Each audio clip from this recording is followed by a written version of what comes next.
Good morning, everyone. You may have been wondering what happened last night. I had a very wide-ranging and exciting discussion with Ben Vaserlan, or Ben David, person most well known for proliferating Model G across the interwebs. And, well, I think I did quite well. I think he said that his performance was at his best. The only problem was I forgot to press the go live button. So none of you actually saw the discussion, and none of you ever will. So I'm terribly sorry for that. I, of course, am mortified. But I thought at least what I could do is tell you a bit about what we discussed and where we went. So, yeah, we were basically looking at the differences between Model A and Model G. There are lots of different things to go through, but the main crux of it was trying to get to why is Model G a theory which could or should someday replace Model A as the main theory for socionists. Now, this was itself an interesting conundrum, because I'd read in Galenko's book that Model G was meant to be a complementary theory to Model A, that they're meant to work together, energy metabolism and information metabolism being different lenses in the combined overall model. Now, what Ben said was quite different to that. He said that Galenko actually meant that the energo model, Model G, was actually the energo informational model, and that it already assimilated in information metabolism as well as energy metabolism. And the inference one can draw from that is that it is meant to be a replacement of Model A, not meant to be a second lens, another area that doesn't overlap, which is meant to complement.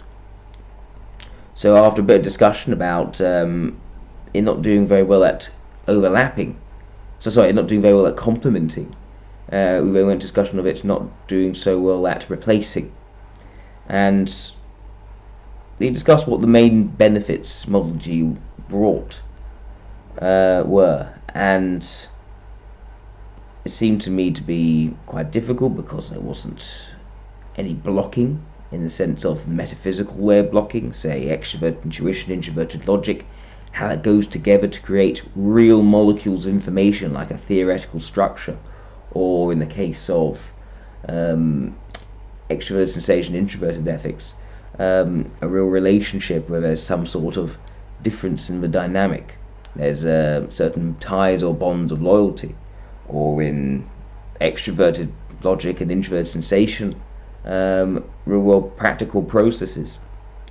And they were talking about blocking in those metaphysical terms, and Model G doesn't allow for that.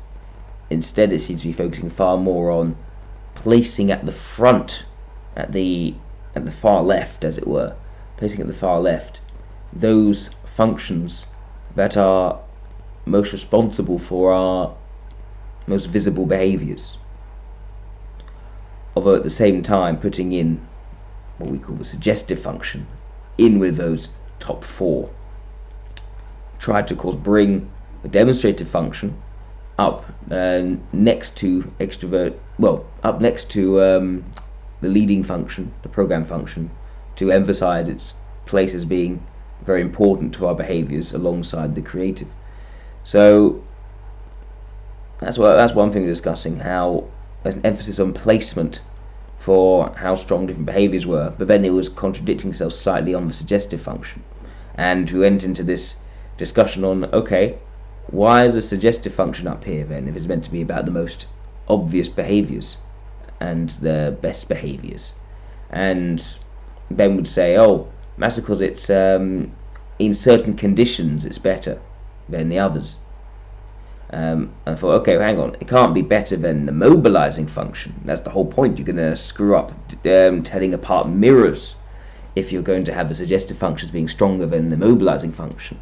Because the mobilizing function was all the way down on the other end of the table, which suggests it's probably the least important. And they were saying, oh no, but there are certain conditions where it might be better. And I was thinking, okay, well, even if there are conditions, and feel free to establish what these conditions are in a very clear way, which wasn't quite achieved. I said, even if there are these conditions, simply for something to be conditional doesn't mean it deserves to be right up near the top. That means there's certain situations where it may change. It doesn't mean it's an overall characteristic or feature of the type. So why would you put it up near the front like that? So that wasn't quite explained.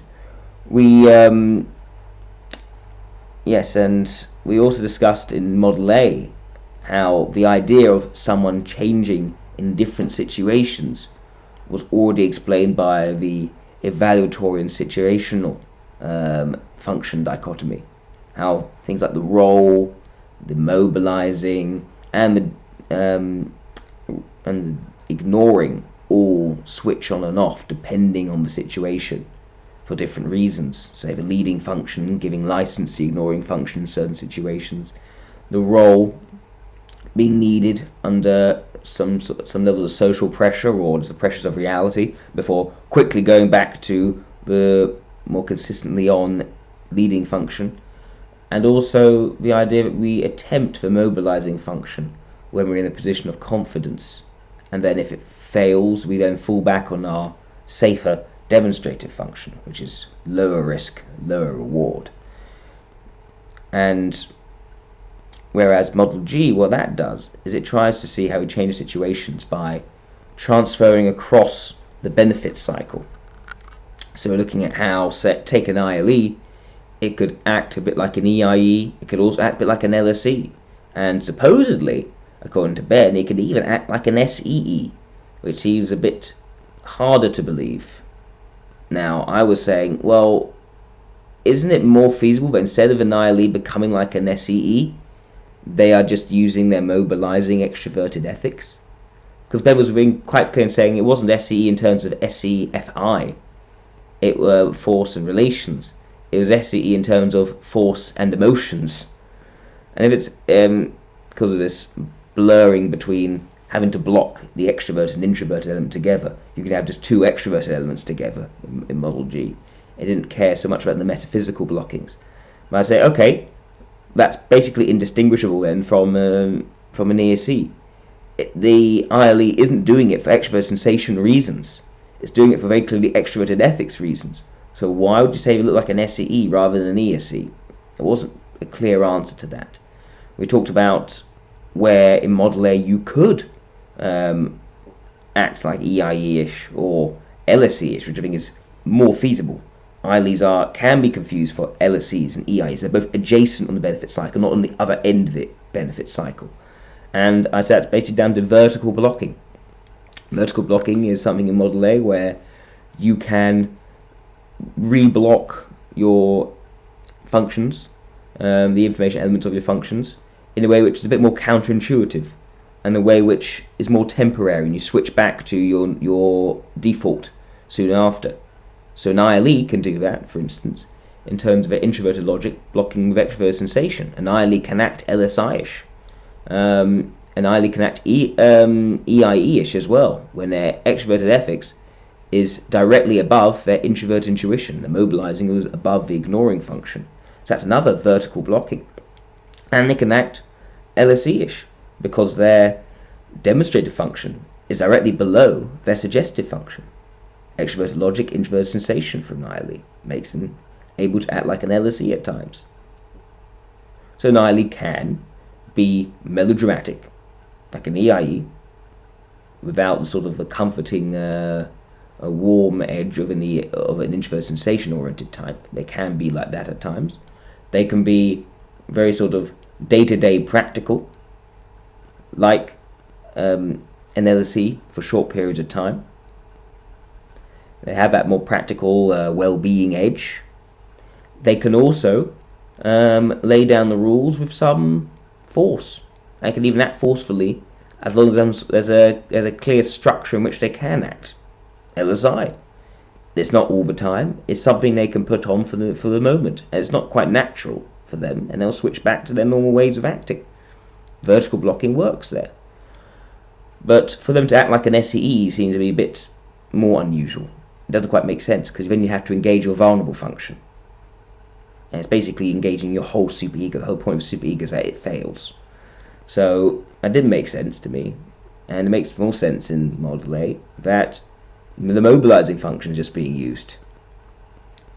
Extroverted ethics without the extroverted sensation.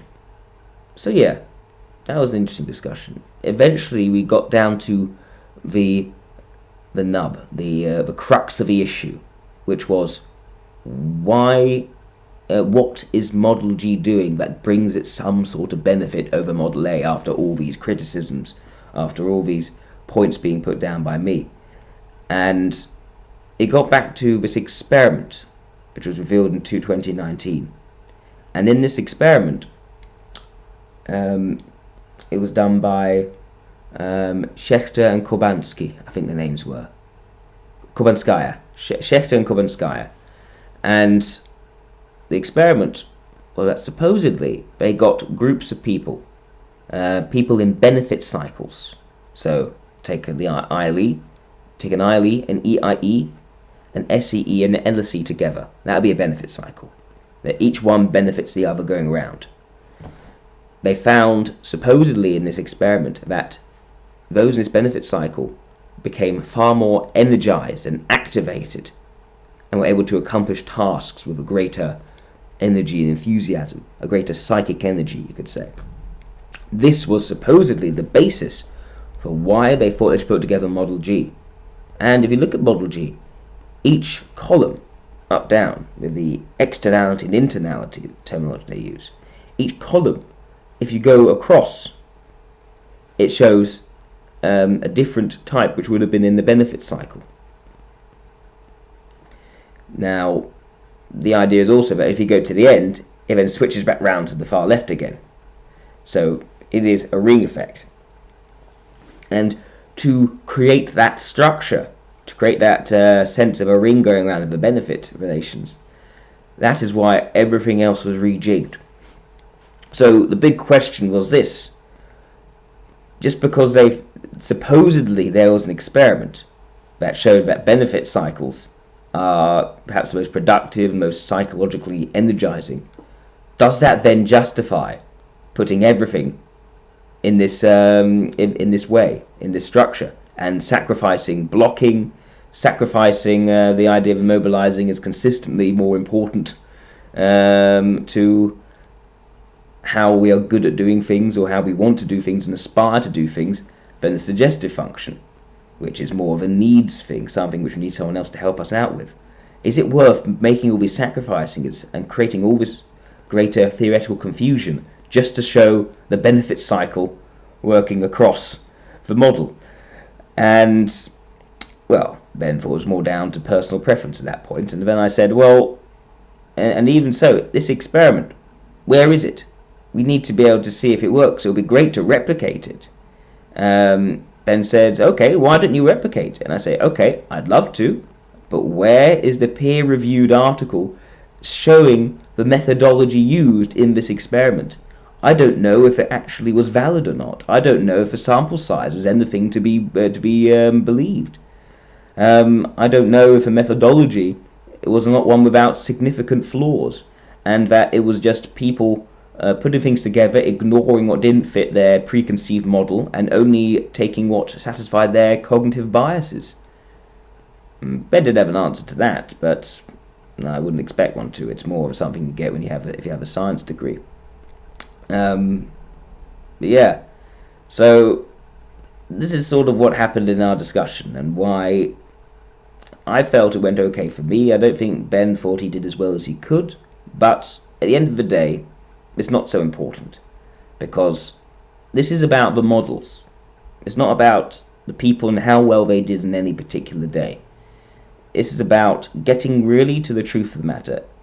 Is Model A or Model G going to be the model that unifies our understanding of socionics and allows us to go forward in understanding towards developing something which could be helpful and useful to people, and which can open up our understanding of the world around us and all the people and their interactions?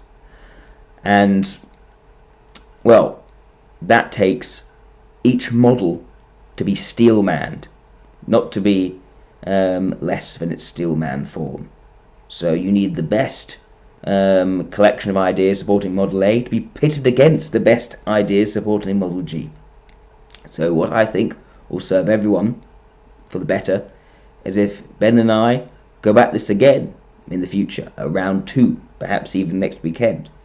And in this round 2, Ben will have some time to think over what I've said, see if he can put together some better arguments to support Model G. I'll also take aboard what he says to strengthen my position even further, and then we will meet again and see if we can discover something which is beneficial to the viewers and to ourselves. Anyway, I hope you enjoyed this slightly, well, pathetic compensation for not seeing the actual discussion, but I hope you can get something out of that nonetheless. Thank you very much. Bye-bye.